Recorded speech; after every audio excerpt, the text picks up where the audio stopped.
Rocky Jordan.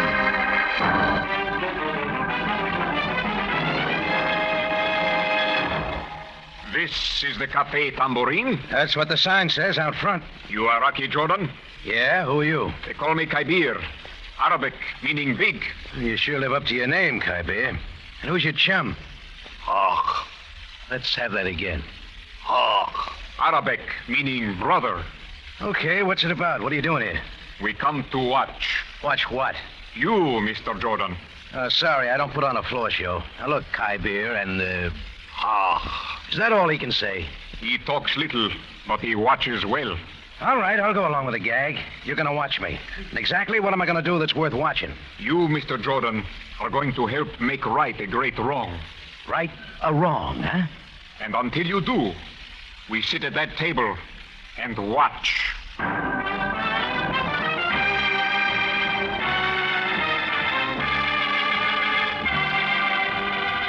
Takes you now to the Cafe Tambourine for another adventure with Rocky Jordan. The Cafe Tambourine in Cairo, gateway to the ancient East, where modern adventure and intrigue unfold against a backdrop of antiquity. Tonight's Rocky Jordan story, The Return of Toni.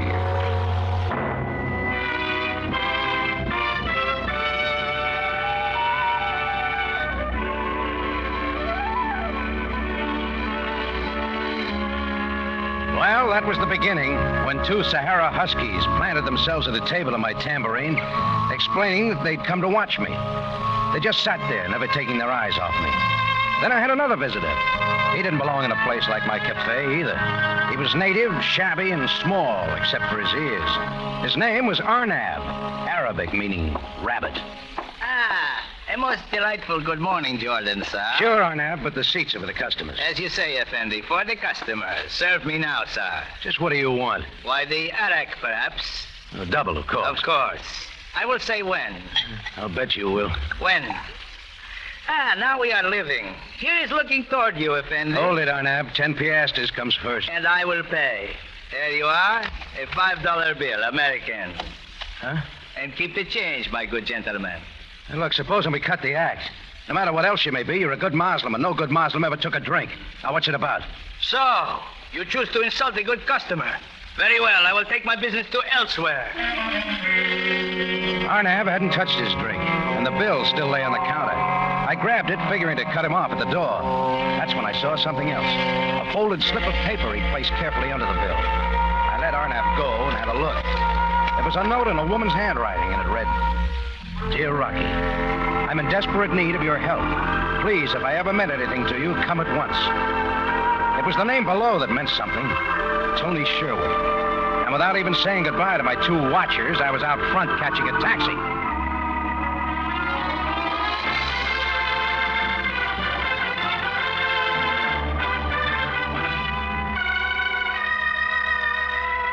Toni Sherwood. I'd known her first in Istanbul and then in Cairo. A newspaper reporter, and a good one. We'd seen a lot of each other, and it could have gone on, but I knew my life wasn't for her. In St. Louis, it might have worked, but this was Cairo, and I didn't know if I was ever going home. Toni had left Egypt almost 2 years ago. We both knew why. But now she was back, and the note meant trouble. There was no address, but the letterhead said Shepherd's Hotel. 10 minutes later, I was in the lobby. My friend Archie was behind the desk. Well, Rocky, old boy. Hello, Archie. Let's have the room number of Miss Toni Sherwood, huh? With all possible speed. Sherwood. I say, Rocky, are you sure she gave a right name? There's no mistake. Why? We have no Sherwood registered here. Begins to look as though you've been jilted, old boy. I moved over to the phone and called the airport and had them check the manifests of incoming passengers. And I got a quick answer. Toni Sherwood landed at 5:30 that morning by TWA from Algiers. Then I remembered the big act Arnab had put on bringing me the note, and what Kaibir had said about me righting a great wrong. And I knew this was something for the police. Only I didn't get to Captain Sabaya. Sergeant Greco was there. Captain Sabaya is much too busy with important matters. I am in full charge, Mr. All right, Greco. It's about Toni Sherwood. You remember her? My memory rarely fails me. What about her? She's back, somewhere in Cairo. You and Sam have got to help me find her. Indeed. Your quest for a lady is hardly a matter for the Cairo police. You got it wrong, Greco. She's disappeared. She's in trouble. Here, have a look at this note she sent me. It'll tell you.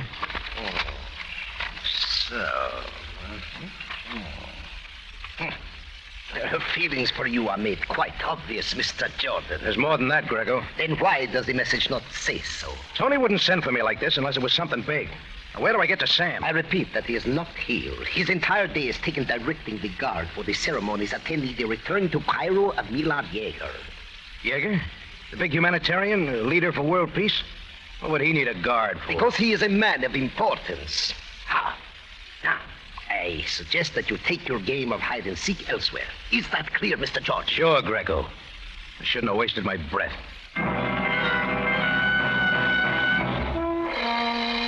Well, there was one character who had some answers. Arnab, the rabbit, who brought me Tony's note. I found his address, a wooden termite nest that should have been condemned before King Tut. Arnab's room was on the 3rd floor. I had to watch my footing on the rotten steps, and I took it slow. In a place like this, I get to imagining things, but just as I hit the first landing, I knew this time it was real. No! I beg you in Allah's name! No! It was Arnab's voice from above, and I went up the steps 3 at a time. My foot went through a bad one, and it slowed me down. As I made the 3rd floor, I heard footsteps piling down the back way, and they were going fast.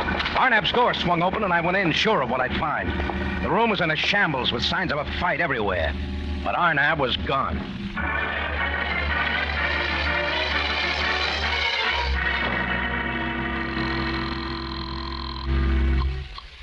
Police headquarters, Sergeant Greco speaking. Greco, put Sam on.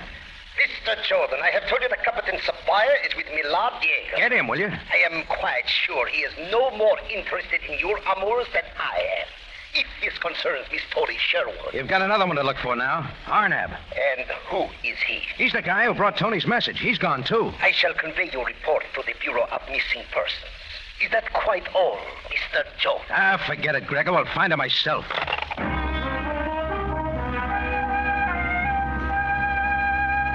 It was all up to me, so I was off again, wandering Cairo. I spent all afternoon going to places Toni might have been, but it seemed she'd vanished like a desert mirage at sunset. Finally, I was standing in front of a little cafe on the Nile Drive where Toni and I had used to drop in. And again, I wondered if I really wanted to see her, except to know she was alive. I found myself inside the door.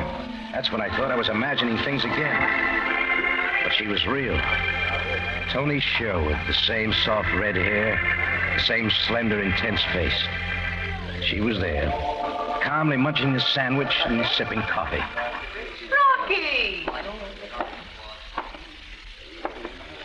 Hello, Toni. Is that all you're going to say? It's been quite a while. Almost 2 years. Rocky, why are you looking at me like that? Just trying to understand, that's all. Understand why I went away? You knew as well as I did. We don't have to talk about it, do we? Oh, it's not that. It's something else.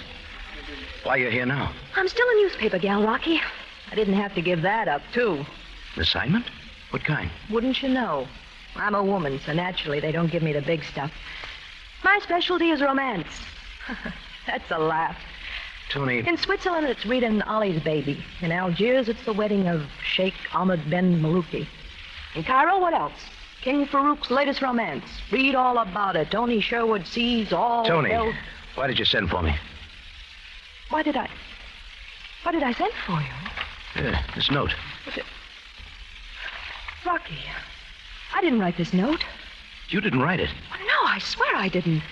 There's something more, isn't there? More reason than the king's romance that brought you back to Cairo. Rocky, listen, Tell me, Toni. Yes, Rocky, there is something more. Much more important, but somebody might hear us.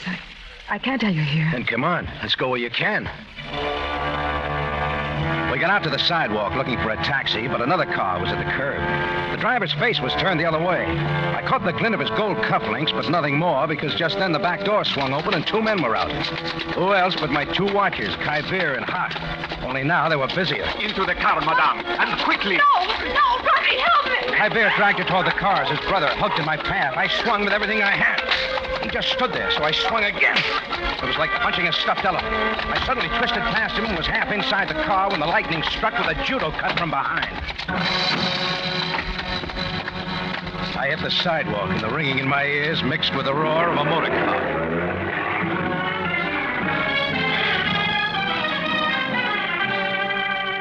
When I opened my eyes, the car and Toni were gone. Only her purse lay on the sidewalk, the contents scattered around. The little date book lay half open. As I picked it up, I noticed a notation on the front sheet that made me think Sam might be in the case after all.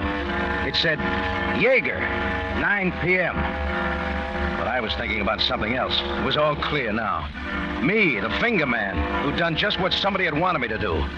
Led him right to Toni Sherwood.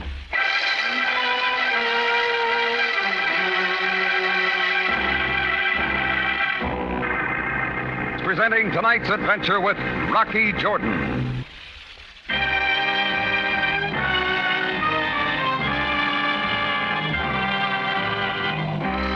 And now we take you back to Cairo and tonight's Rocky Jordan story, The Return of Toni.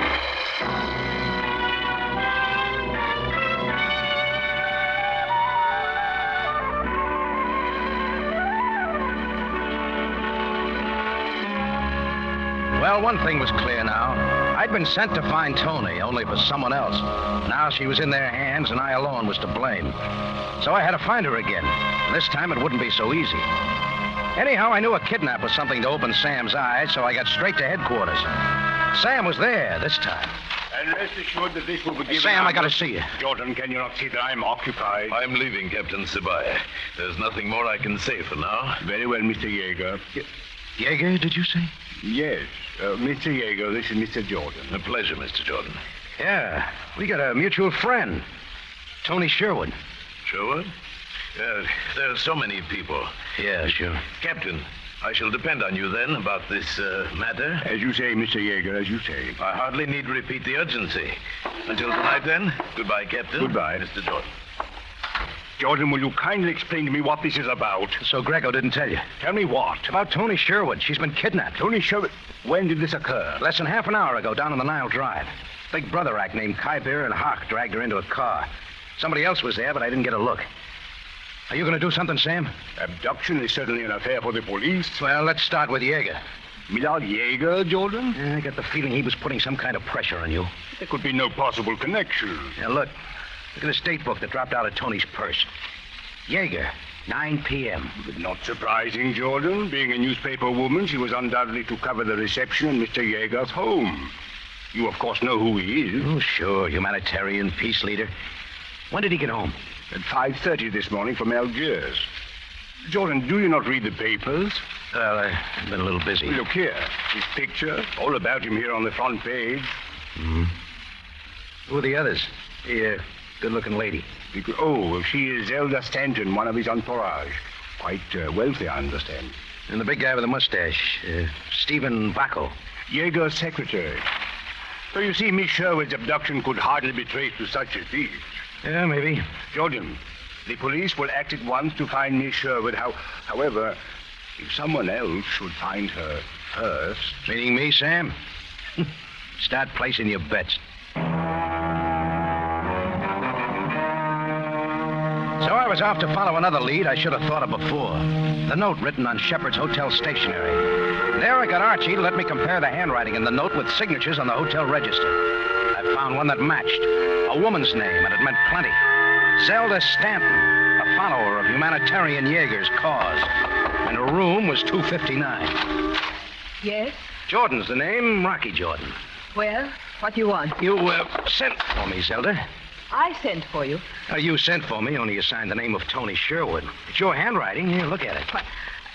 I never saw this note before in my life. Cut it, Zelda. It's too late for that. Now, where's Toni? What have they done with her and why? Mr. Jordan, I repeat that I have not the slightest idea what you are talking about. What's it about? A shakedown on Jaeger that Toni knows about? You got to get rid of her? You had best go while you can. Zelda, what's going on? Stephen, get this man out of here. Who is he? What does he want? I do not know. He says his name is Jordan. Get it now, Vacco? Oh, that's right, isn't it? Stephen Vacco, secretary to one Millard Jaeger. Leave this room, Mr. Jordan, at once. Oh, no, Vacco, this is too good. You weren't smart to keep on wearing them. Wearing what? What are you talking about? The gold cufflinks. You were wearing them when you and your chums kidnapped Toni Sherwood. You completely bewilder me, sir. As for the cufflinks, you will find thousands in Cairo who wear them. Yeah, but they don't tie in like you do, Vaco. You and... Zelda, drop that phone. Hello. Give me the house detective at once. I was too late to stop her. House Dick and his questions would take too much time, so I ducked out and down the back way fast. Zelda and Vaco could keep. My next try was the newspaper office. It was late and the main force had gone home. But there was a guy in shirt sleeves with a press pass stuck in the band of his crumpled hat, and his feet were propped up on the editor's desk. Hiya, Mac. Take a chair. Oh, thanks, but I'm looking for Toni Sherwood. You too, Mac? I mean, somebody else is looking. Phone calls all day. Boss told me to ask Rocky Jordan. Who's he? Oh, I don't know, some crummy cafe guy. Me, I just cover the nightclubs. Hey, this envelope on the desk from Istanbul. It's addressed to Toni. Hey, you open everybody's mail, Mac? It's a specialty. It was from an Istanbul clipping bureau. There were several news items dated 5 years ago. All reports on the trial and conviction of a man named Stephen Hahn, embezzler. And all carrying Toni Sherwood's byline. I didn't need any more. Hey, look, I gotta use that phone. No kidding.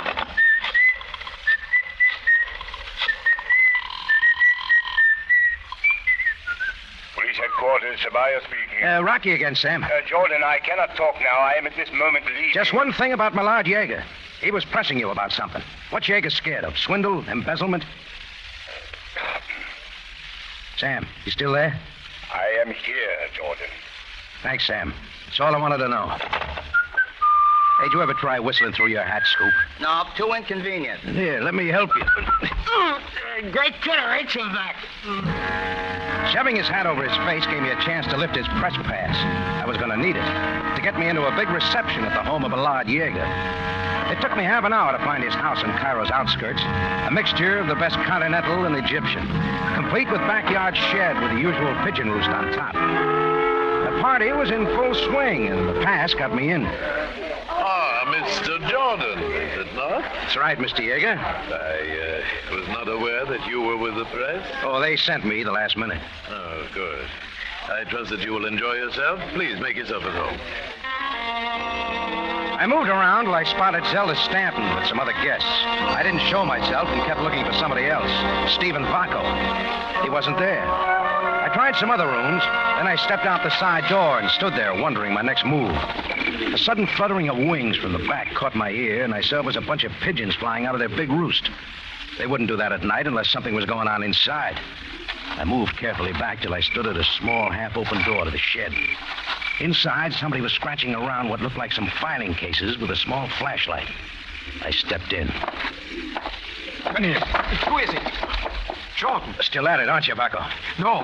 Hey, speak softly. The others... You wouldn't want them to know. Of course not, Vaco. Well, what is your name? Hahn? Stephen Hahn? Oh, so she told you. Yeah, Toni was going to tell me, but you grabbed her first. Where is she? Mr. Jordan, please. She is safe. Yeah, she'd better be. I swear she is all right. I had to get her out of the way to keep her quiet. Till I had a little more time. Sure. Stephen Hahn, convicted of embezzlement in Istanbul 5 years ago. Toni reported your trial. She saw you. Maybe you changed your looks a little since then, grew a mustache. But she knew you. Yes. That wouldn't do, would it? Because you had more plans. Another job, Hahn? Against Millard Yeager? A man who's trying to do something good? No, you are mistaken. Supposing we talk to Yeager about it, huh? Mr. Jordan, please lower your voice and listen. All right, make it real fast. My name is Hahn, Stefan Hahn. I was convicted in Istanbul for embezzlement, but I was not guilty. Oh, naturally. Go on. Hear me, Mr. Jordan. I was accused of appropriating large sums of money from a world peace organization of which I was a follower. But it was not I who took the money, but the leader, Millard Yeager. Oh, sure. His organization is a fraud, Mr. Jordan. It was skillfully arranged by certain of his intimates that I take the blame while Yeager was off traveling the world. He had not even seen me and was not at my trial. So what now? You're fixing up for revenge? Not revenge, but only to save others from my fate.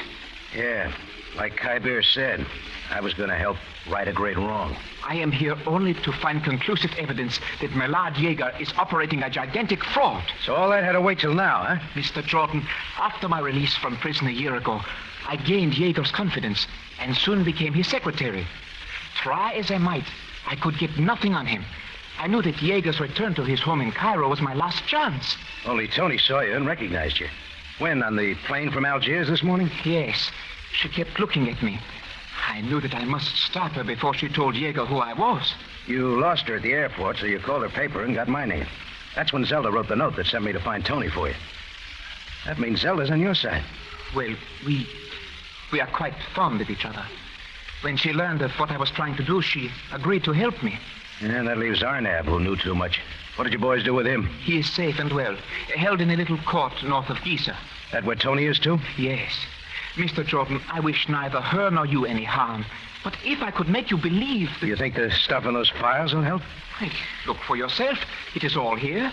Learn not only of Jaeger's hoax, but his plans to swindle his trusting followers again. Well, I'll do that. It will hardly be necessary, Mr. Jordan. But, Mr. Jaeger... If you turn the flashlight on my hand, you'll see the gun. Raise your hands. Your ears been burning, Jaeger? The absence of both of you from the house disturbed me, so I find you here. My trusted secretary who learns too much. And it is all true. You cannot deny it now. Need I deny anything? What is said here will soon vanish with you, both of you. Gunshots bring a lot of people. Yes, the police. Already I've warned Captain Sabaya of my danger. I find you both here where you should not be. You attack me and I kill you. Need I say more? Jaeger was at the only door, and we were trapped. My eyes searched the dark roost for some way of escape. There was nothing except a big plump pigeon perched next to my raised hand. If I could grab it and throw before the shot came... Not so, Mr. Jordan. Your thoughts hasten your... Jaeger, drop the gun. Captain Sabaya. Sam, how'd you get here?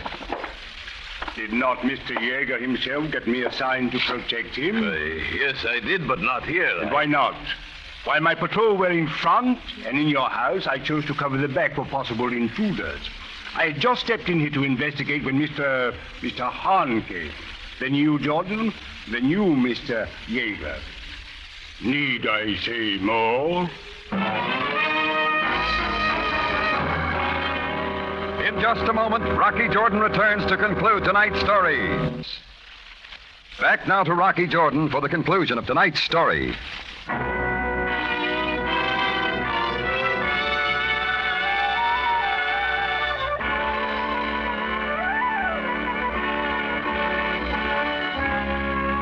Well, Sam and his boys bundled everybody concerned down to headquarters. Stephen and Zelda had some questions to answer about Toni's abduction, but neither of them had much to worry about.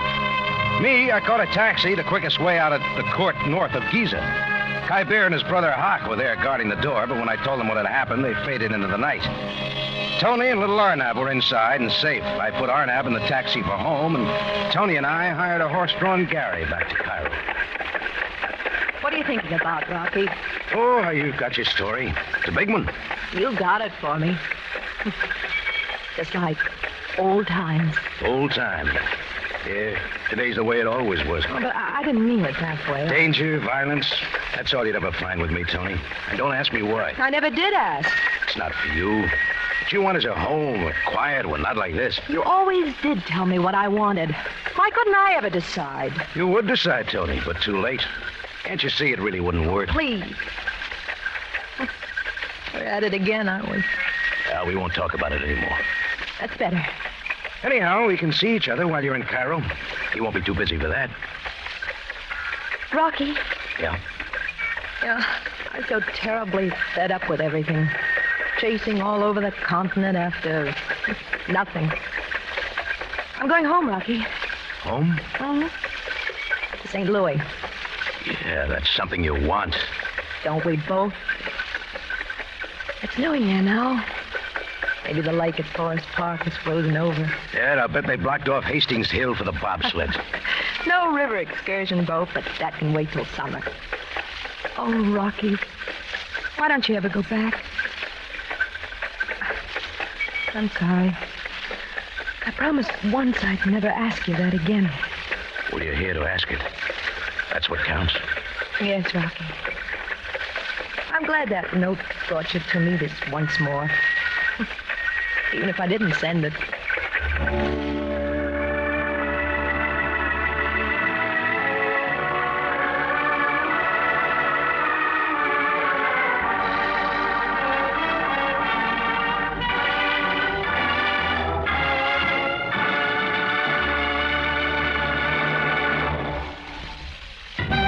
Rocky Jordan, written by Larry Roman and Gomer Cool, stars Jack Moyles in the title role with Jay Novello as Sam Sabaya, and is produced and directed by Cliff Howell, with original music composed and conducted by Richard Arant. Remember, you have a date next week at the Cafe Tambourine, run by Rocky Jordan. Same time, same station. And the story is Madame Dulac's Daughter.